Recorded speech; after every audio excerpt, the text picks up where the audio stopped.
What's going on, Colts Nation? I'm Lawrence Owen, and today we're going to be breaking down the play calling, offensive play calling for the Indianapolis Colts versus the Carolina Panthers. A lot of question marks in this game, especially when it comes to how predictable the play calls was in this. A lot of plays didn't seem to work out. Some did. Let's find out. Check out the film.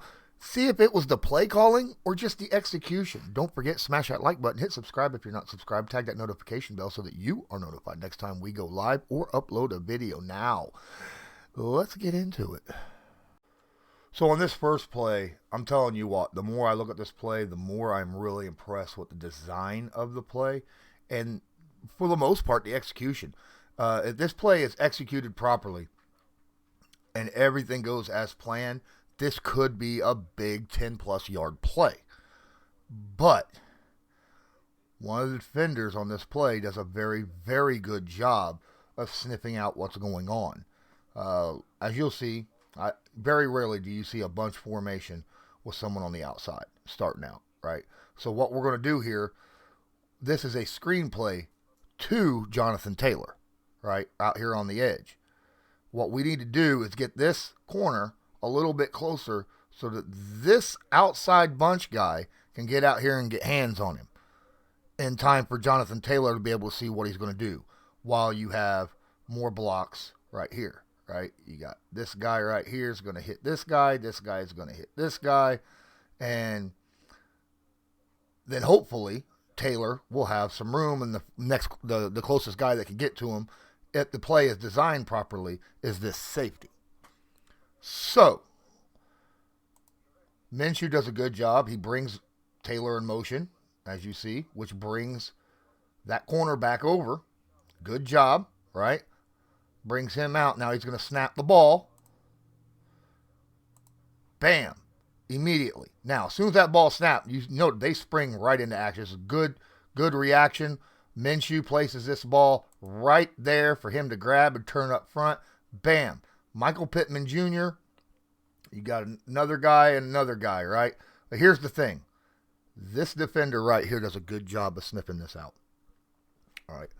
So Taylor is supposed to be able to either go, now most likely, because of the way this is ran, you got block, and then Pittman is supposed to be on the other side of this defender, pushing towards us, not out towards the sideline, right? Which would allow him to split the two and then possibly make a move on the safety. One move and he's gone, right? That's how this play is designed to do. And execution is fine, except Michael Pittman doesn't get the outside edge on this block. This corner or safety, I think it's the nickel right here, is able to get to the outside edge pushing out. So what Taylor sees as he's coming out through here is, okay, well, Pittman's got the inside. He's got the inside. He's just going to cut back up and split the middle here, right? Granted, he'll have to deal with two safeties rather than just one, but he should be able to get more yardage. The problem is, watch what happens. That nickel does a great job of shedding Michael Pittman Jr.'s block right there, right? And was able to cut back inside, get hands on Taylor.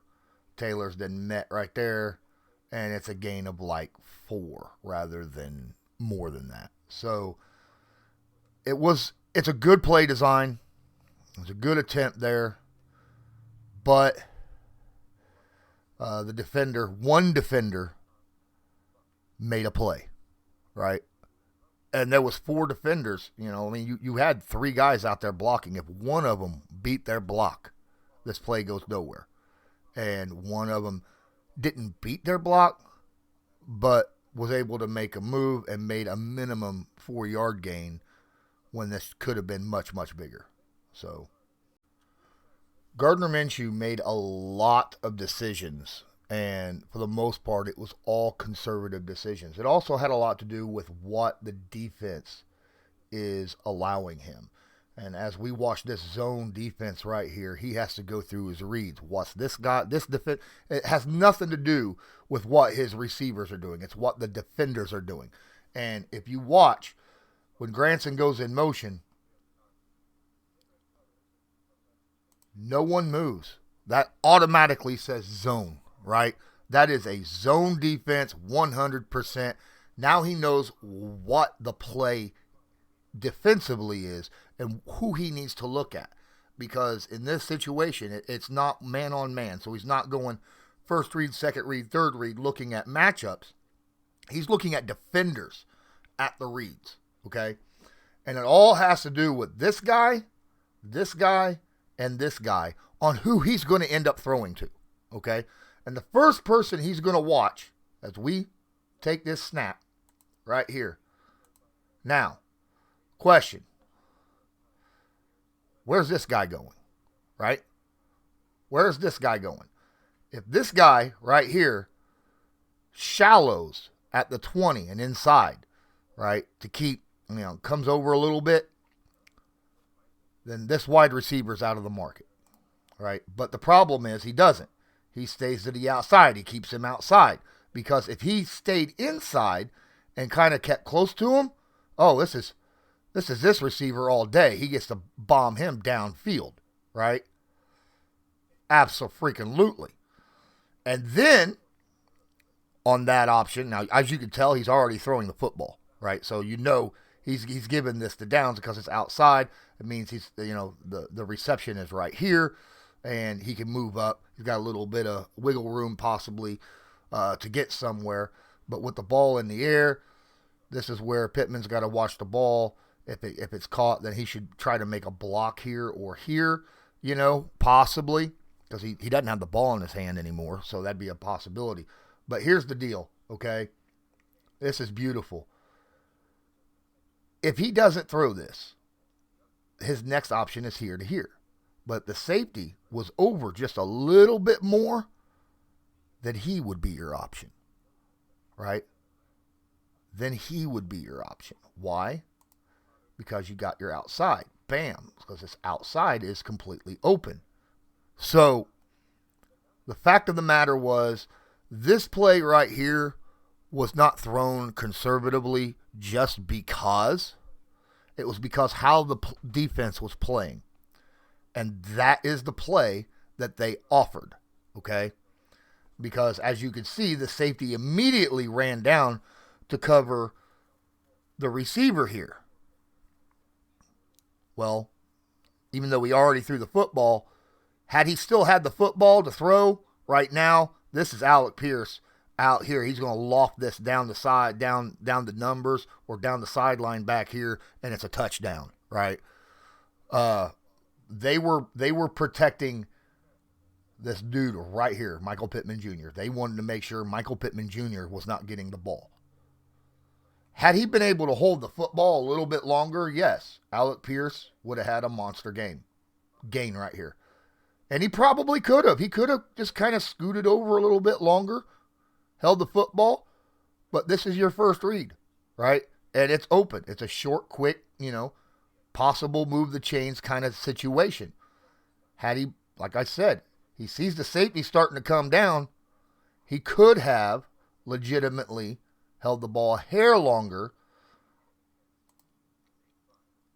and got a nice big play because he was coming down and he's going this way. They're out of link for, him. Good job, though, reading what they offered. Didn't quite get the first down, but, got close. And Minshew took what was given. Now, here is the play where Gardner Minshew missed his target right here. All right, we have a cover one zone defense happening. Cover one. And he's got a cover one beater play absolutely called, and he takes the conservative pass. All right, absolutely 100%. Could have got a nice chunk yardage play on this instead of what he got, and instead, yeah. So let's watch the play and see what happens.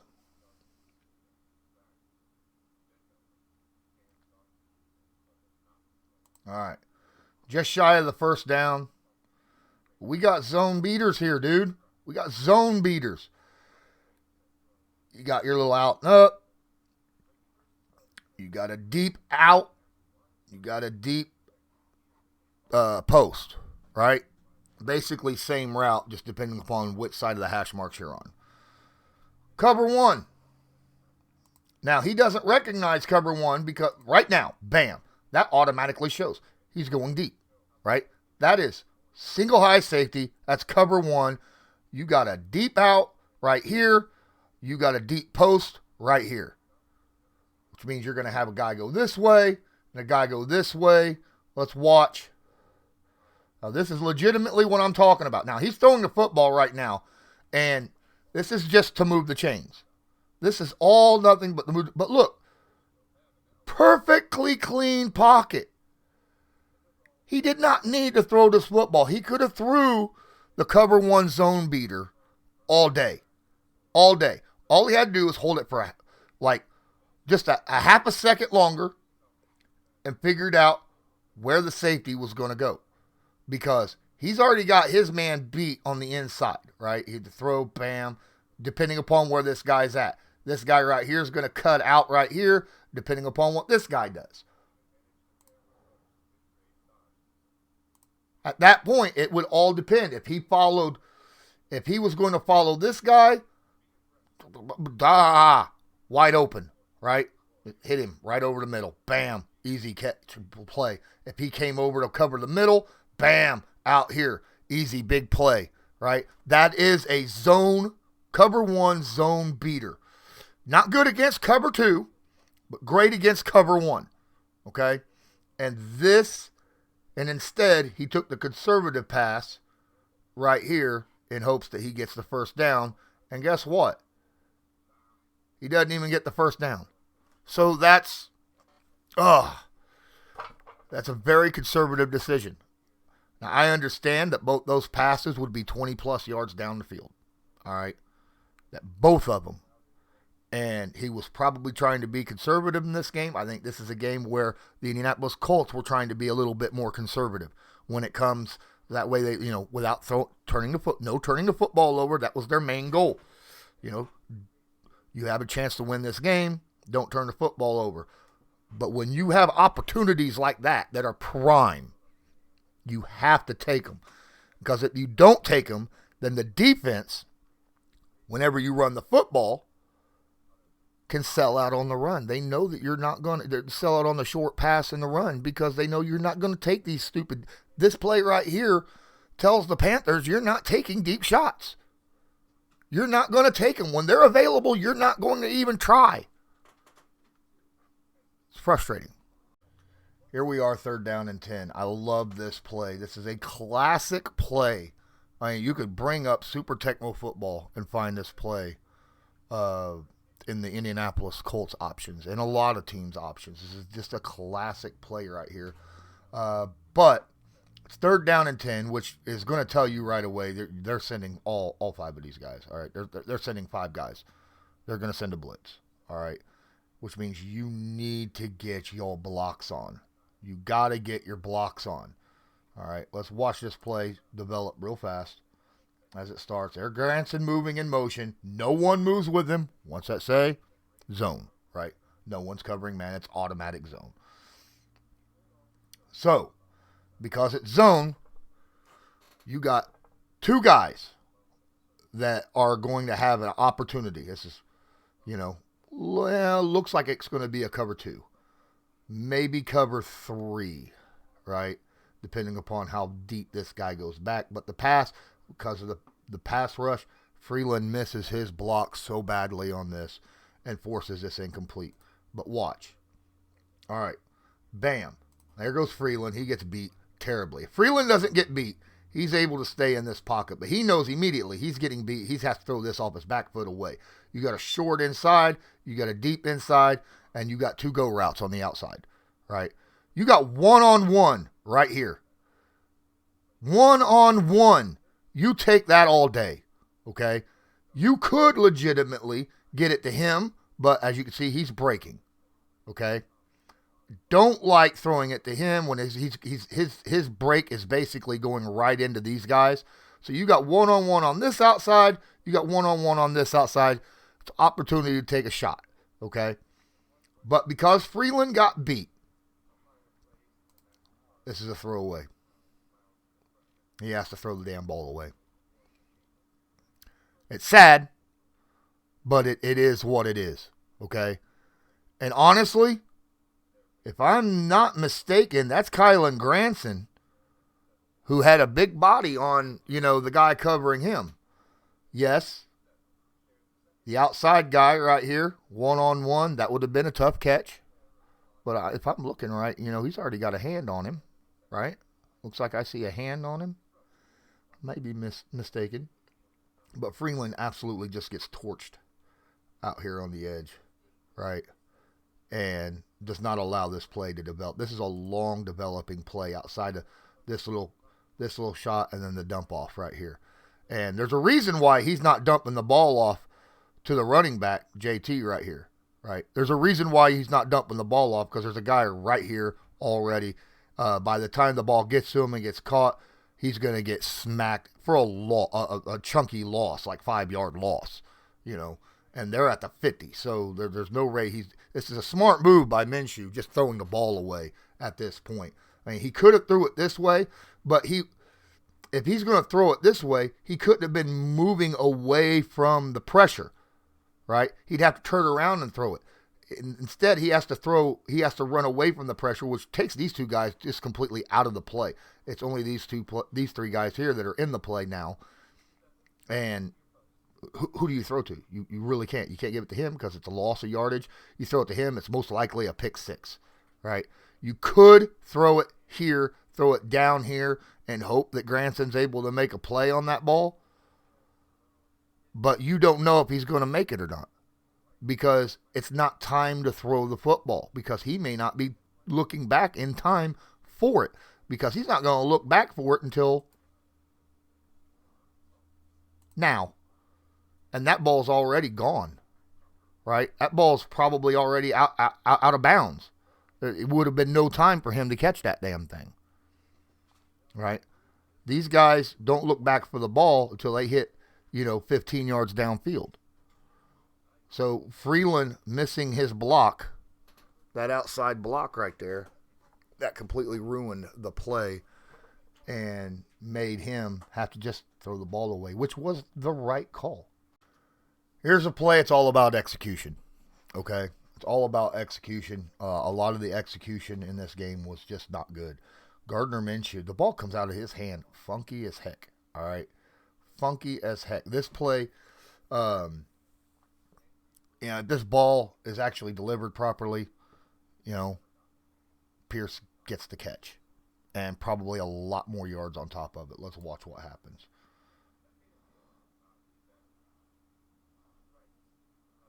It just bounces off the ground. Watch him right down here. This is perfectly done. Watch what he does. In and out. Feet touch each other. I think their feet right here touch, because they both trip at about the same time. But it's incidental contact, right? But he's got him, because this is a nice little comeback route past the sticks for a first down. It's a good move. And honestly, he would have been open, because look, he's ahead. He's past him, and he's gunning, right? Which means there's no way, if this ball's delivered on time, that he'd be able to stop and come back and cover him. This would have been a catch. But let's kick over here and watch how this ball comes out of Minshew's hand. It's so weird. It's so weird. At first you think, well, someone must have tipped this thing. All right. Here comes the pass, right? He's got it locked up.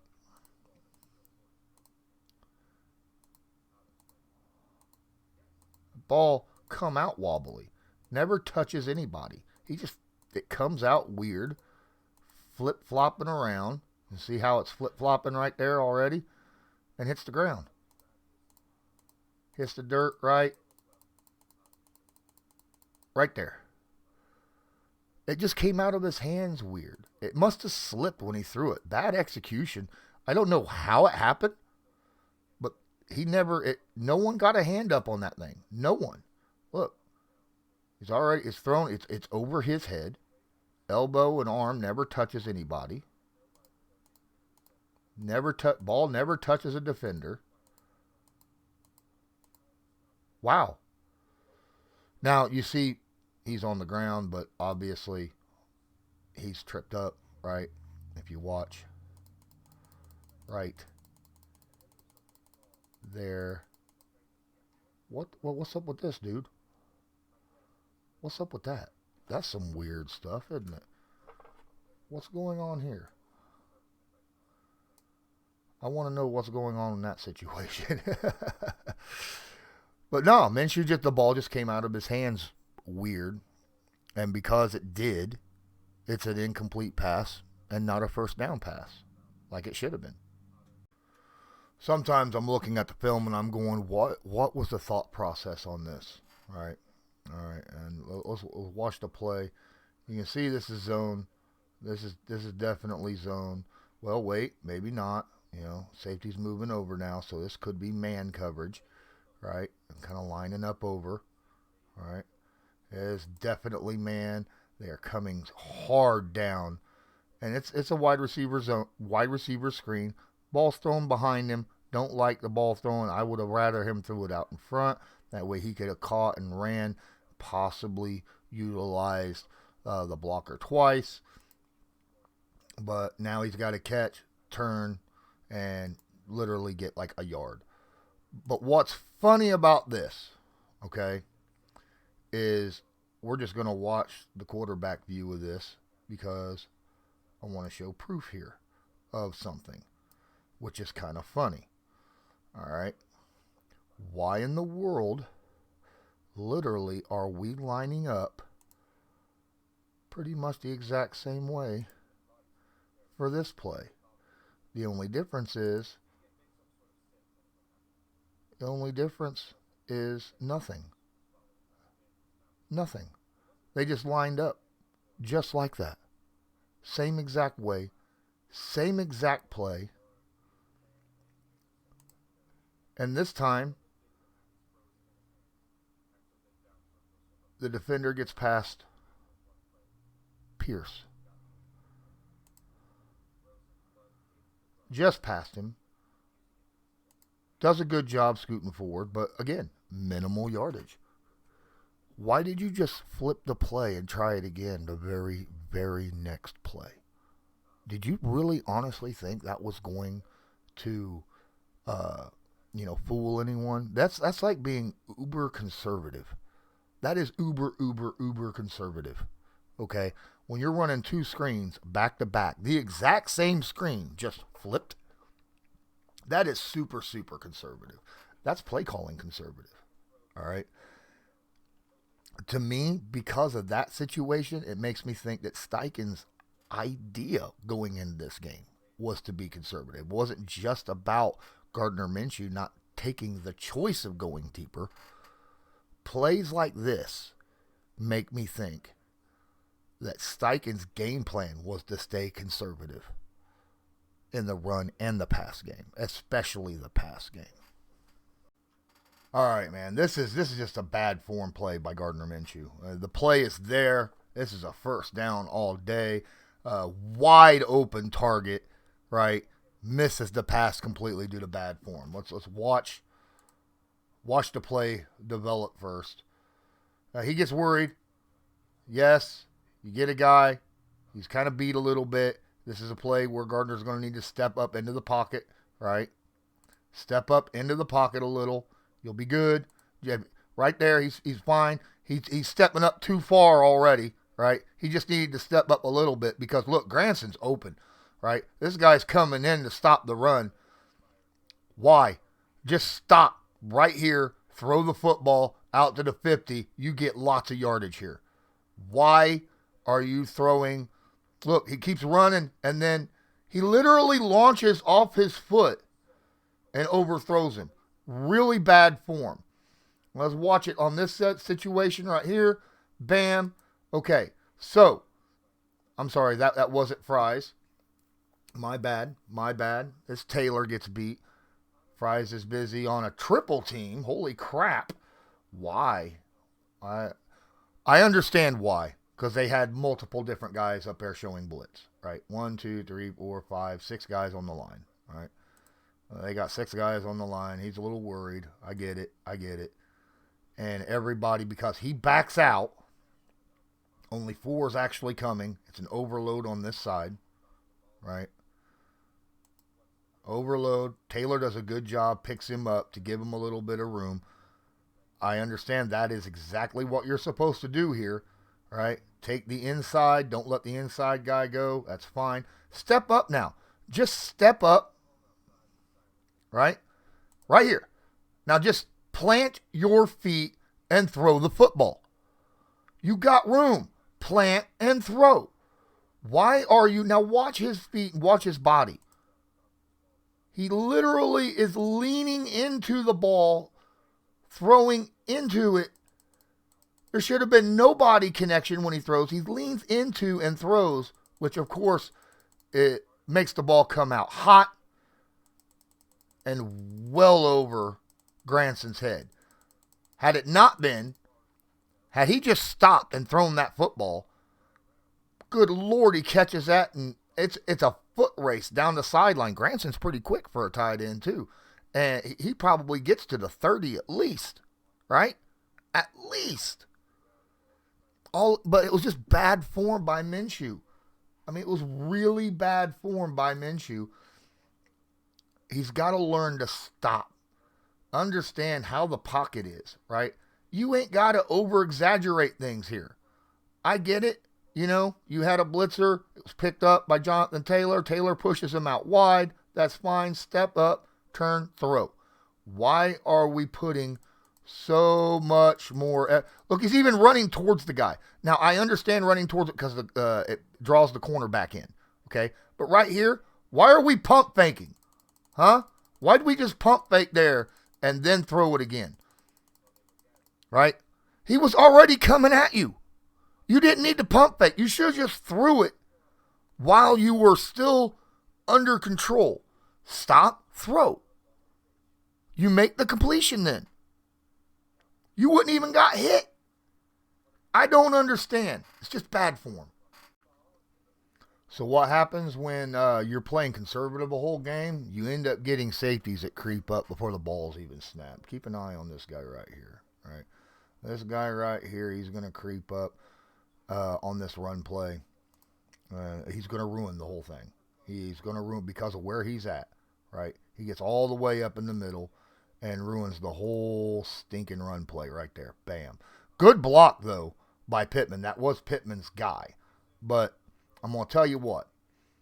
Had he been a little bit further down, this is a big play, right?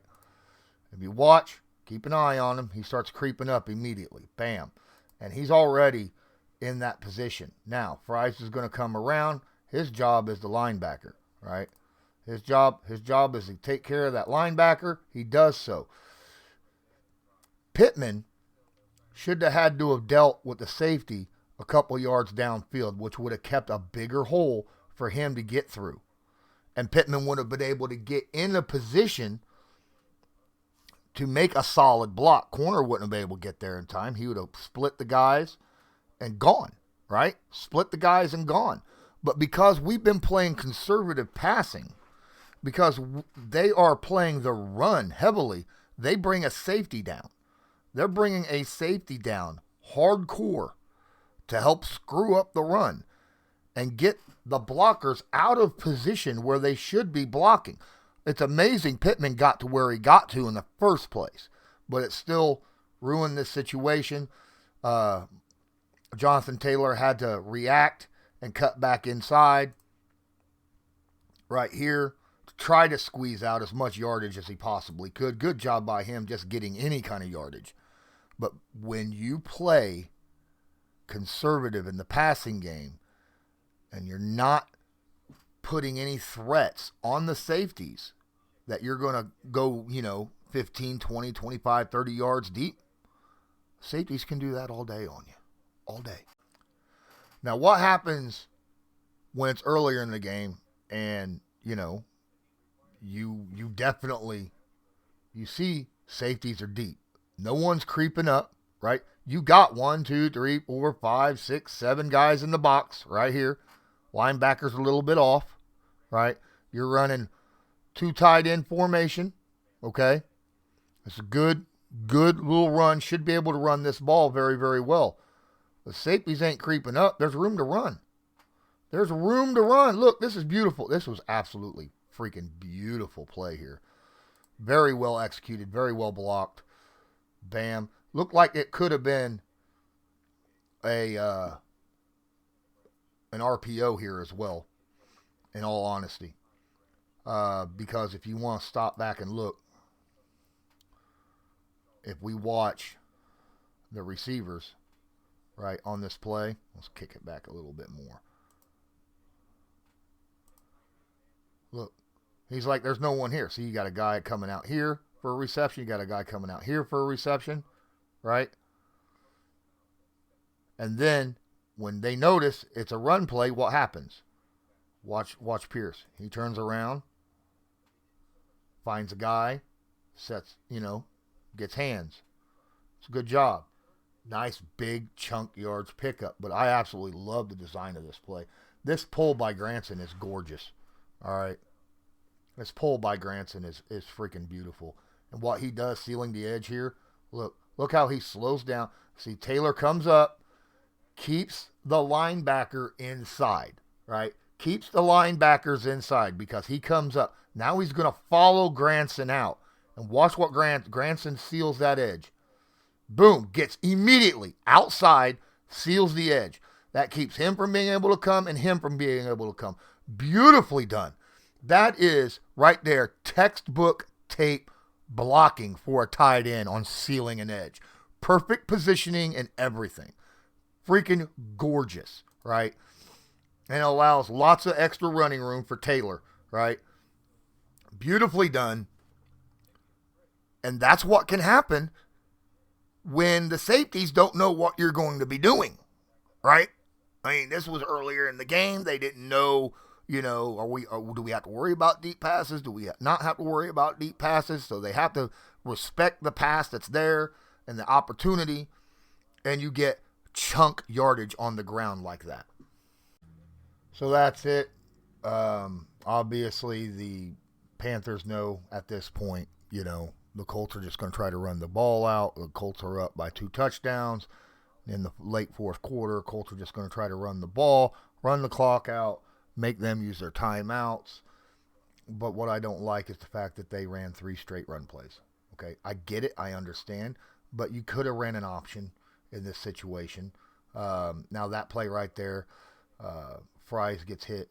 The linebacker, if you watch, when he pulls, the linebacker, zero respect for anything but the run. Bam. And it stops Granson behind. If that didn't happen, Taylor, oh my goodness, Taylor gets all the way to the outside and makes big yardage, right? But because Fries actually meets the linebacker behind the line, because that linebacker had zero respect for anything but the run, Granson then runs into him.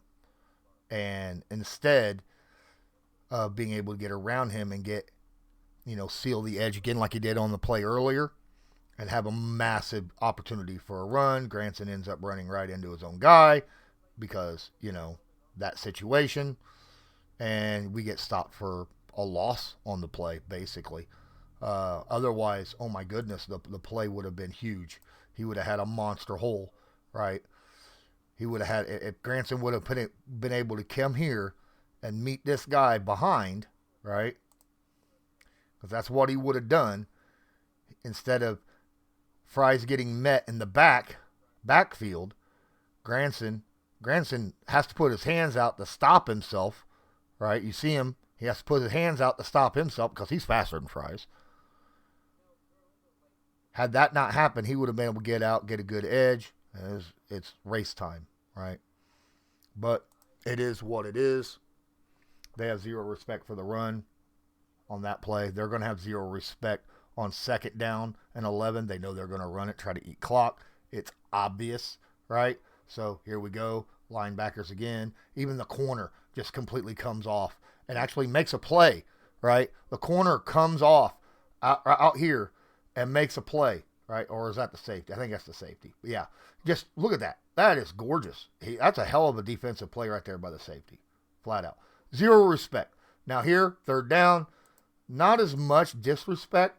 They got to play a little bit off because it is third down. They might pass, right? They may pass, may not. But when it's third down and long, there's a good chance that they could pass or they could just run the ball, try to eat clock. Which, of course, the Colts decide to run the ball to eat clock rather than pass. This is a well-executed, well-blocked play right here by everybody. Very, very well done. Look at that. Oh, gorgeous. Almost gets the first down anyhow. Doesn't quite. Still nicely done by the entire line, by the linebacker. Mo gets out there. Yep, very well done there. Now, you know what? Freeland, right here, right? He's just pushing him out. He's pushing him out. And then gets around. That's fine. He did his job proper. That was properly done. Beautifully all the way around. Guys, appreciate each and every one of you. Don't forget, smash that like button. Hit subscribe if you're not subscribed. Tag that notification bell so that you are notified next time I go live or upload a video. Don't forget, check out my Patreon where I do 2 of these a month for Patreons only. Plus, you can use the link in the description to donate to the channel. It'll help me out, support me. I appreciate it. And until next time, I'm Lawrence Owen. As usual, I want you to have a good one.